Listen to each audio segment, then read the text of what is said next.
Hello students, today we are going to discuss about the chapter number 2 of Honeydew, the Tsunami. In this chapter there are the several stories which telling about the what happened during the tsunami, high tidal waves, and which type of disaster is the tsunami as, and in the tsunamis when it comes in Andaman Nicobar Island. So which type of crisis was there, and how many people are injured during the tsunami, and how many swept away during the tsunami in the high tidal waves. In this chapter there are the several stories, and first we discuss about the first part.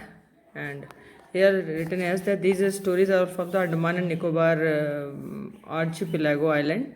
And here the Igneous, who was the manager of a cooperative society in Kachali, and his wife woke up at 6 a.m. यहाँ पर igneous एक manager होता है cooperative bank का, और वो कच्छल में रहता है, अंडमान निकोबार आइलैंड के पास एक जगह है। उसकी वाइफ जब सुबह 6 बजे उठती है तो वो देखता है, उसको अर्थक्वेक फील होता है। तुरंत जैसे ही अर्थक्वेक उसको फील होता है वो अपने टेलीविज़न को बंद कर देता है। टेलीविज़न को बंद करने के बाद में वो अपनी फैमिली को पूरा लेकर के बाहर की तरफ निकल पड़ता है, ग्राउंड की तरफ भागता है। और जैसे उसकी फैमिली उसके साथ ग्राउंड की तरफ भागती है तो ट्रेमर यानी कि जो शेकिंग होती है अर्थक्वेक के दौरान वो बंद हो जाती है।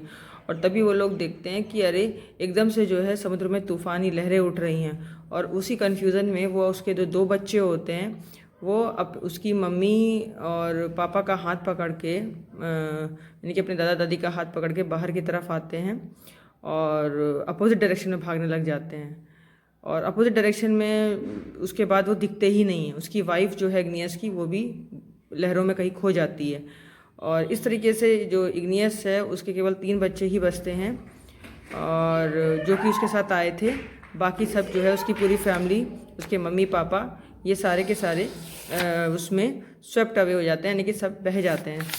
इसके बाद हम लोग बच्चों आएंगे इस पे कि ऐसे ही एक दूसरी कहानी है इसी में कि संजीव एक पुलिसमैन है जो कि कटचल में सर्विस करता है आइलैंड निकोबार आइलैंड में। और how manage to the save himself, वो किसी तरीके से अपनी आप को बचाने में सफल हो जाता है, अपनी वाइफ को और अपनी बेबी डॉटर को उन वेव्स से। और जैसे ही उसको ये सुनामी की क्राइसिस सुनाई पड़ती है तो वो उसकी जो वाइफ है वो चिल्ला रही होती है। और उसी समय एक गेस्ट हाउस का कुक होता है जॉन, वो आ जाता है उसकी वाइफ को बचाने के लिए।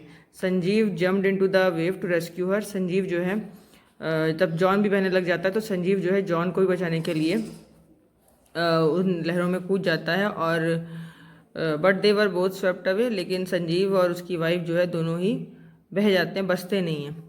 13-year-old मेघना was swept away along way her parents and 77 other people.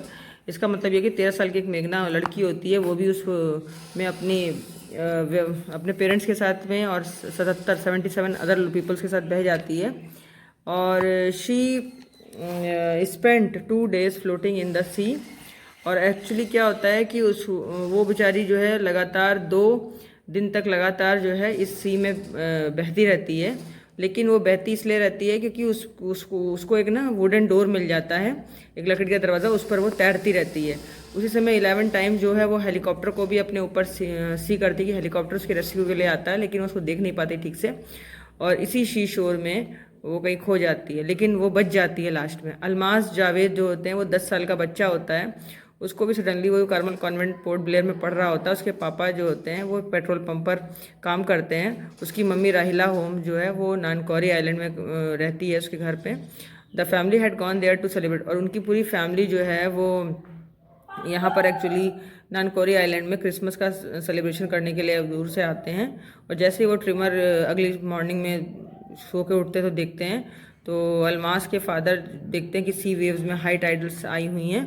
और वो तुरंत समझ जाते हैं और वो तुरंत बड़ी तेज़ी से ग्रेट फोर्स से पीछे की तरफ भागते हैं, सबको पकड़ते हैं और अपनी पूरी फैमिली को लेकर के एक सेफ़ प्लेस पे चले जाते हैं। जैसे वो भाग रहे होते हैं तो उनके जो ग्रैंडफादर होते हैं उनका सर एक पत्थर से वो गिर जाते हैं अचानक, और वो किसी चीज़ से टकराते हैं और गिर जाते हैं। तो उसके जो पापा जी होते हैं अलमा के दादाजी, her father rush to him, और उसके जो पिताजी होते हैं उसके उसके पीछे हेल्प करने के लिए भागते हैं, लेकिन जायंट वे जो है वो उसके पापा और उसके दादाजी दोनों को ही भाग के ले जाती हैं। अलमा की जो मदर है वो उसकी आंटी के साथ में वहीं पर कोकोनट ट्री की पत्तियों के साथ खड़ी होती हैं, और वो ट्री पूरा उखड़ जाता है वहाँ पर से, और वो ट्री भी बह जाता है, उसके साथ वो अलमा की मदर भी बह जाती है।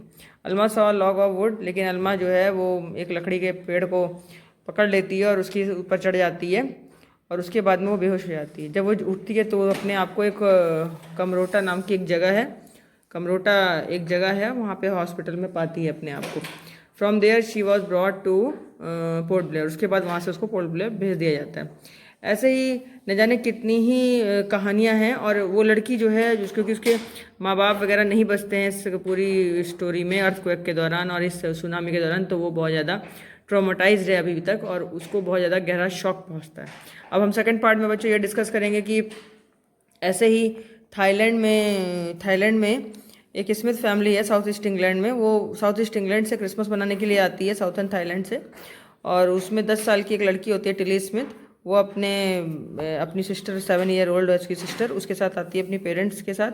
पेरेंट्स के नेम में पेनी और कॉलिन स्मिथ हैं। 26 दिसंबर 2004 को क्या होता है कि डेडली सुनामी वेव्स अचानक से आने लग जाती हैं और बहुत तेज़ी से उठने लग जाती हैं सुमात्रा आइलैंड पर मॉर्निंग में, और पानी जो है बहुत तेज़ी से ऊपर की तरफ उठ रहा होता है। तभी पेनी जो है उसको याद आता है और वो कहती है कि the beach was getting smaller and smaller, कि बीच बहुत छोटा सा हो गया है लग रहा है और समुद्र की लहरें बहुत बड़ी बड़ी होंगी हैं।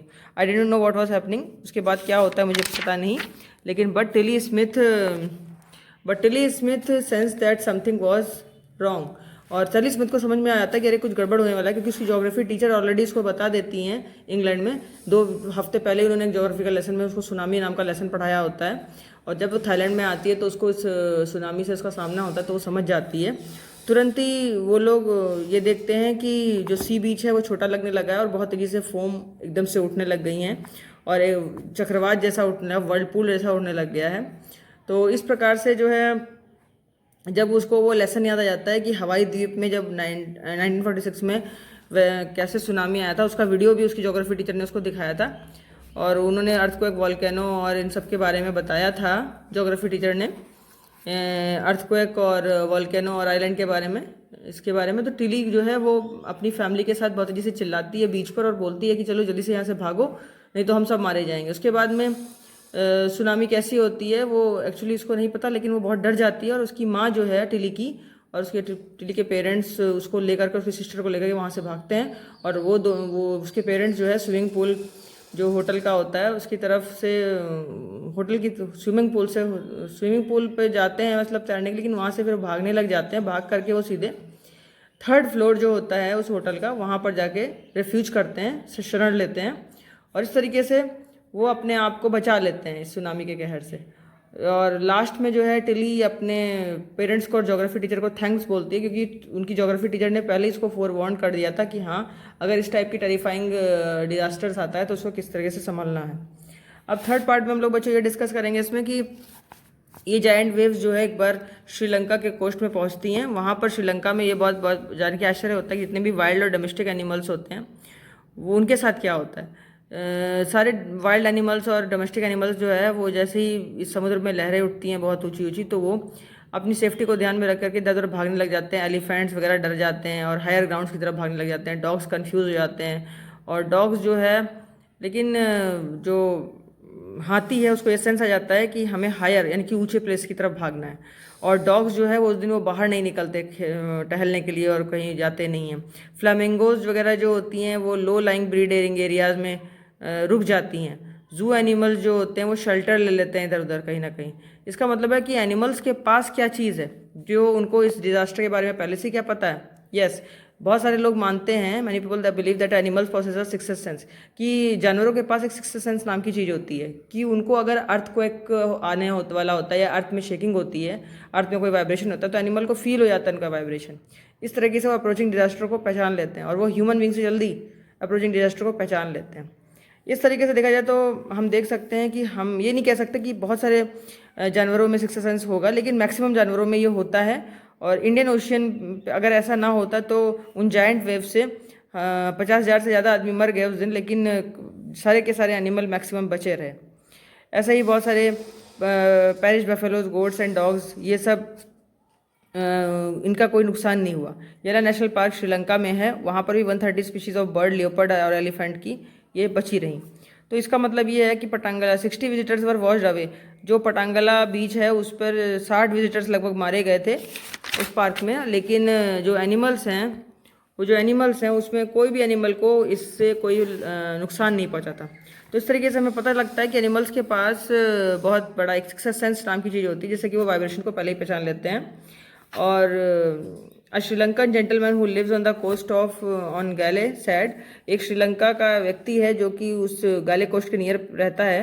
वो अपने 2 डॉग्स को रोज घुमाने ले जाता था बीच पर, लेकिन वो बोलता है कि मेरे डॉग बहुत एक्साइटेड होते हैं जब वो घूमने जाते थे, लेकिन उस दिन जिस दिन सुनामी आने वाली थी उन्होंने बाहर जाने से मना कर दिया और मैं उनको ले भी जा रहा था तो वो आए ही नहीं मेरे साथ टहलने के लिए। तो इस तरीके से उन्होंने अपनी लाइफ को बचा लिया। तो इस तरीके से हम ये देख सकते हैं कि एनिमल्स को कितना ज़्यादा सेंस है इसके बारे में। तो इस तरीके से बच्चों ये पूरा चैप्टर फिनिश हुआ, और अब हम अगली वीडियो में नेक्स्ट चैप्टर की बात करेंगे। तब तक के लिए बच्चों इसे चैनल को सब्सक्राइब करिए, लाइक दीजिए, और अगर आपको वीडियो बहुत अच्छी लगी हो या इसमें कोई कमी हो तो प्लीज़ बताइएगा। ओके, तब तक के लिए थैंक यू।